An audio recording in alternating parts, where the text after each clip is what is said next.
Shalom, shalom, shalom, bien-aimés.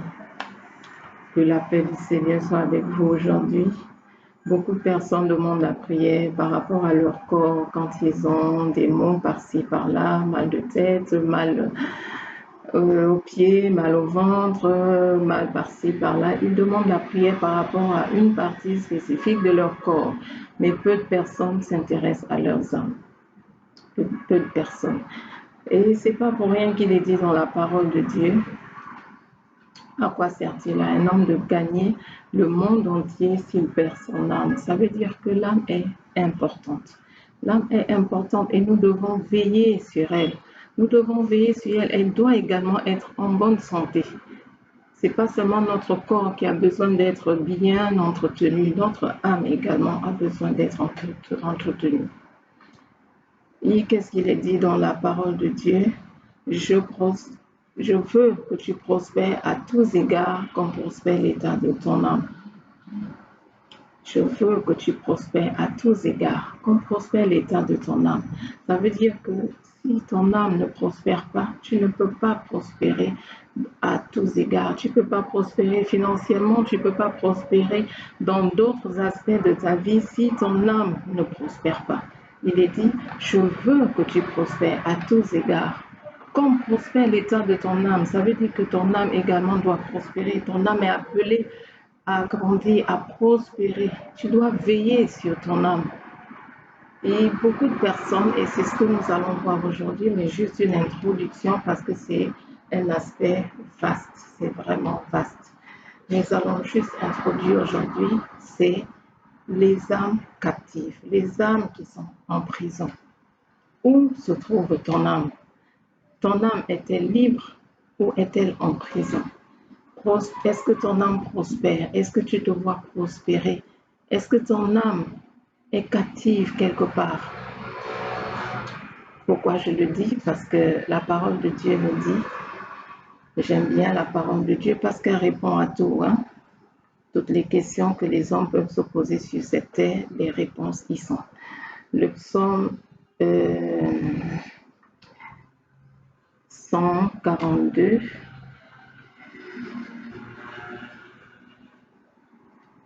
Donnez-moi le temps de chercher. Le verset 8 nous dit,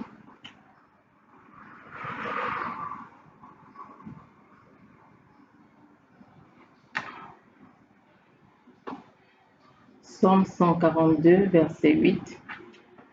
Fais sortir mon âme de la prison afin que je célèbre ton nom. Et si vous lisez le verset 7, qu'est-ce qu'il est dit? Sois attentif à mon cri, car je suis très affaibli. Délivre-moi de ceux qui me poursuivent, car ils sont plus forts que moi. Et je relis le verset 8. Fais sortir mon âme de la prison, afin que je célèbre ton nom. Ton âme peut être en prison, est-ce que tu le sais? Ton âme peut être captive quelque part. Ton âme peut être en prison. Vous voyez des personnes qui ne contrôlent rien. Pourquoi? Parce que leur âme est quelque part en prison. L'âme, c'est quoi? L'âme, c'est le siège de notre volonté. L'âme, c'est le siège de notre pensée. L'âme, c'est le siège de nos sentiments, de nos émotions. Lorsque nous ne contrôlons pas nos émotions, lorsque nous ne contrôlons pas nos sentiments, il est fort probable que nos âmes soient maintenues captives quelque part. Lorsque notre volonté, nous ne pouvons pas la contrôler comme il se doit, il est fort probable que nos âmes soient captives quelque part. La Bible nous dit dans 2 Corinthiens chapitre 10, à partir du verset 4, car les armes avec lesquelles nous combattons ne sont pas charnelles, mais elles sont puissantes devant Dieu pour renverser des forteresses. Nous renversons les raisonnements et toute hauteur qui s'élève contre la connaissance de Dieu et nous amenons toute pensée captive à l'obéissance du Christ. Toute pensée captive à l'obéissance du Christ. Où se trouvent tes pensées? Où se trouvent tes pensées? Est-ce que tes pensées sont captives quelque part? Est-ce que ton âme est captive quelque part? Comment savoir que tu es en captivité? Que ton âme est en captivité? Ton corps peut être peut-être en Chine, alors que ton âme est captive au Cameroun. Il y a des personnes qui dorment, elles se retrouvent toujours et toujours au même endroit. Elles sont toujours peut-être dans une école qu'elles ont fréquentée, où elles ont été quand elles étaient jeunes. Soit elles se retrouvent dans la maison familiale, soit elles se retrouvent dans une rivière, ou d'autres dans une forêt, d'autres même dans un arbre, des choses inouïes. J'ai prié pour une sœur comme ça qui avait des problèmes vraiment à se décider pour un certain travail. Plus tu lui proposais du travail et plus elle trouvait que c'était pas bon pour elle, il fallait pas qu'elle y soit. Elle trouvait toujours des obstacles, toujours des oppositions. Elle avait toujours quelque chose à redire. Quel que soit le salaire qu'on lui proposait, elle avait toujours quelque chose à redire. J'ai décelé quelque chose directement. J'ai compris que là, c'est une âme captive. Et je l'ai invitée à venir à la prière. Et quand elle est venue, je vous assure, à peine j'ai commencé à repousser les esprits de sorcellerie, qu'elle a commencé à manifester. Enfin, il y a eu des manifestations diaboliques, des manifestations démoniaques et parmi les démons qui s'exprimaient, il y avait un qui lui disait qu'elle était captive dans un arbre. Et à son réveil, quand je lui ai posé la question, est-ce que tu connais tel village, tu connais tel arbre? Elle a reconnu, elle a dit oui, c'est un arbre qui est planté juste derrière notre maison familiale. On avait l'habitude d'y aller, d'y faire des sacrifices. On avait l'habitude d'y aller pour faire des choses démoniaques sataniques. Vous voyez, au travers de toutes ces choses faites à ces endroits, hein, elle a permis à l'ennemi de prendre son âme. Et son âme était captive dans cet arbre. Captive dans cet arbre. Voilà pourquoi elle ne pouvait rien faire. Quel que soit ce qu'on lui proposait comme travail, elle allait toujours vous dire non, elle n'y va pas. Elle va dire oui aujourd'hui, le lendemain. Oh, bon, j'ai rêvé, bon, je sens que ça ne va pas aller, je sens que je ne serai pas à l'aise. Bref, il y avait toujours une raison pour ne pas accepter le boulot. Je vous dis, quel que soit le salaire qu'on lui proposait. Et quand elle a été libérée, ben, aujourd'hui elle est épanouie, elle peut travailler, elle continuer ses études et tout le reste. On peut être totalement captif sans le savoir, sans le savoir. Et je dis une des raisons de savoir une façon de savoir qu'on est en captivité, c'est déjà consulter ses rêves. Qu'est-ce que tu vois quand tu dors? Si tu te retrouves toujours aux mêmes endroits, toujours dans la maison familiale, tu te retrouves toujours dans une rivière, tu te retrouves toujours dans une forêt, c'est fort possible que ton âme y soit. Est-ce que tu contrôles ta volonté? Est-ce que tu contrôles tes pensées? Est-ce que tu contrôles tes sentiments, tes émotions? Est-ce que tu les contrôles? Il y a des personnes, à peine elles se lèvent, bon, elles ont envie de rien faire. Elles ont envie de rien faire. Qu'est-ce qui s'est passé? Voilà, certainement l'âme captive quelque part et elles se réveillent et n'ont plus envie d'aller au boulot. Elles ont juste envie de rester à la maison. Elles ont juste envie de rester à la maison, pas envie d'aller travailler. Pourquoi? L'âme étant captive. On lui impose là-bas de ne pas bouger, de ne pas aller travailler. J'ai eu affaire également à une jeune fille pour qui je priais. Et pendant que je priais pour elle, je lui ai dit que je voyais comme des poules qui étaient en captivité quelque part. Est-ce qu'elle connaît un endroit dans son village où on élève des poules, ou près de la maison, où il y avait tout le temps des poules qu'on élevait, à qui on venait donner à manger? Elle m'a dit oui, justement, juste derrière leur maison, il y avait tout le temps des poules, des poules. Et je lui ai dit là, il faut savoir que ces poules-là, il y en a une qui te représentait.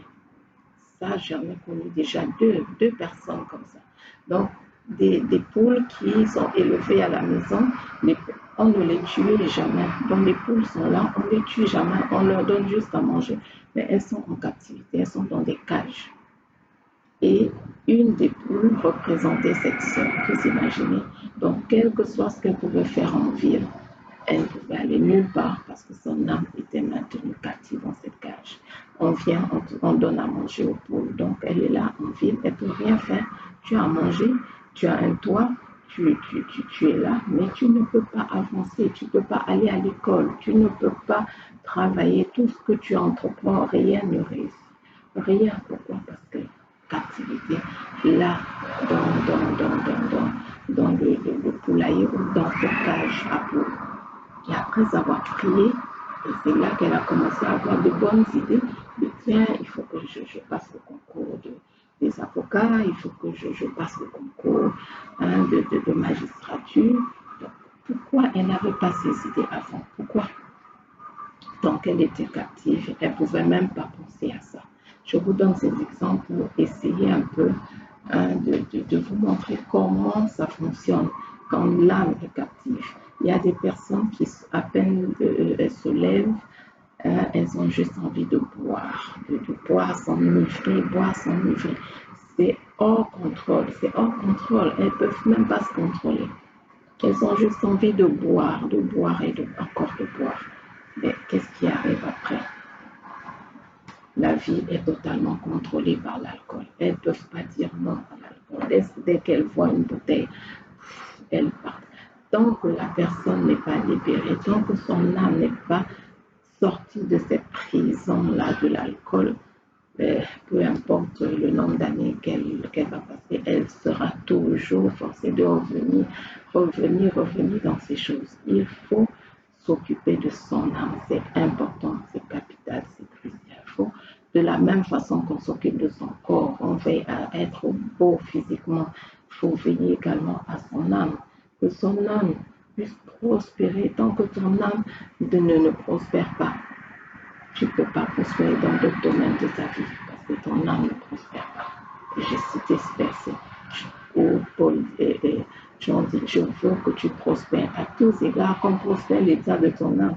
Tant que l'âme ne prospère pas, tu seras au même niveau. Au même niveau. Et ça concerne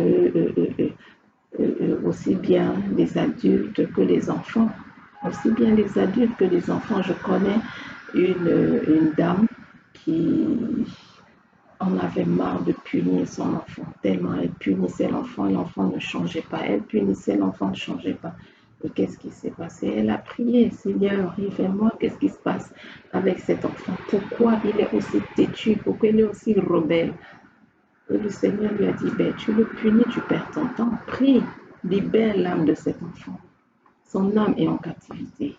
Et dès qu'elle a prié, mais après l'enfant était le plus obéissant de la terre.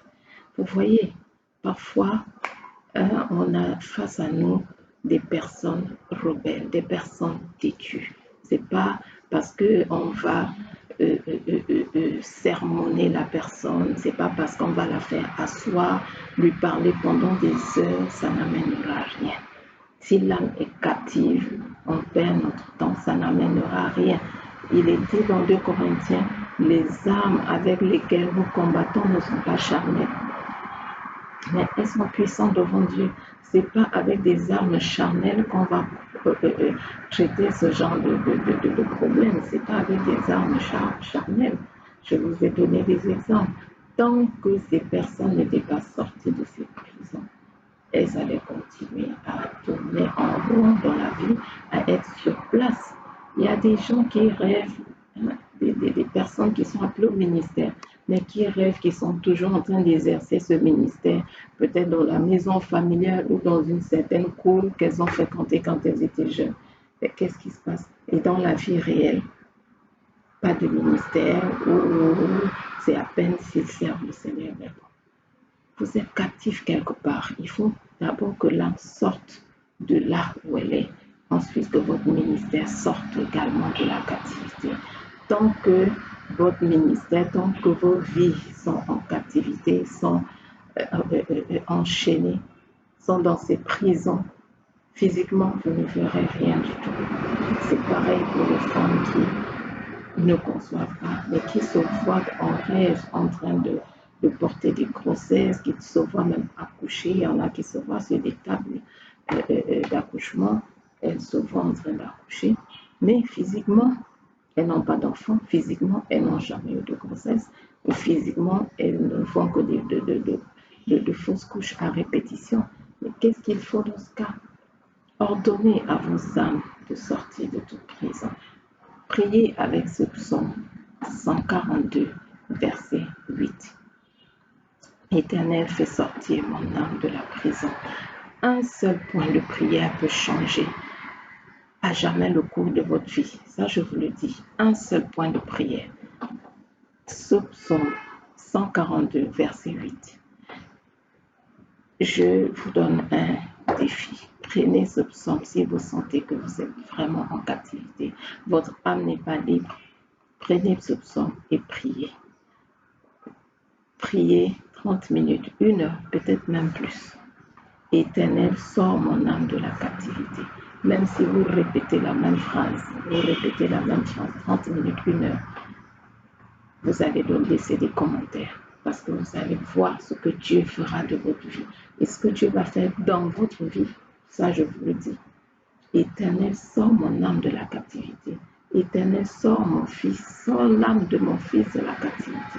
Éternel, sors l'âme de mon mari de la captivité. Qu'est-ce que ton mari fait? Tu auras beau l'exhorter, tu auras beau le faire asseoir, lui donner des conseils, tu auras beau communiquer avec lui. Si son âme est en captivité et qu'on lui ordonne de te maltraiter, toi la femme, si on lui ordonne de te traiter comme une esclave, si on lui ordonne de ne peut-être pas s'occuper des besoins de la maison, c'est ce qui va arriver. Et c'est à toi, femme, de te lever, d'ordonner que son âme sorte de la prison, afin qu'il soit le mari que tu voudrais qu'il soit dans la maison. Donc je dis, c'est juste une introduction par rapport à ce problème d'âme captive. Tant que ton âme est captive, sache que sur terre, tu ne feras rien.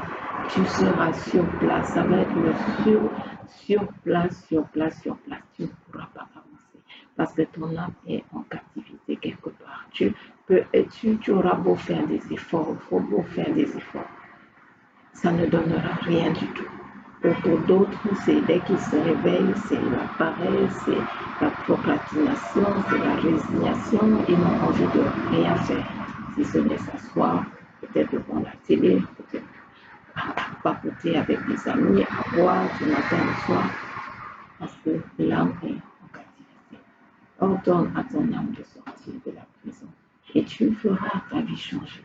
Tu n'as pas besoin parfois de longues prières, tu n'as pas parfois besoin qu'on t'impose des mains, tu n'as pas parfois besoin d'avoir des millions de points de prière. Un seul point de prière peut changer ta destinée. Bon, voilà, c'était juste une introduction par rapport à ce sujet. Donc, si tu rêves que tu es toujours dans un certain endroit, pose-toi la question et prie comme je l'ai dit et tu verras les résultats. Que Dieu vous bénisse et à très bientôt pour une autre vidéo.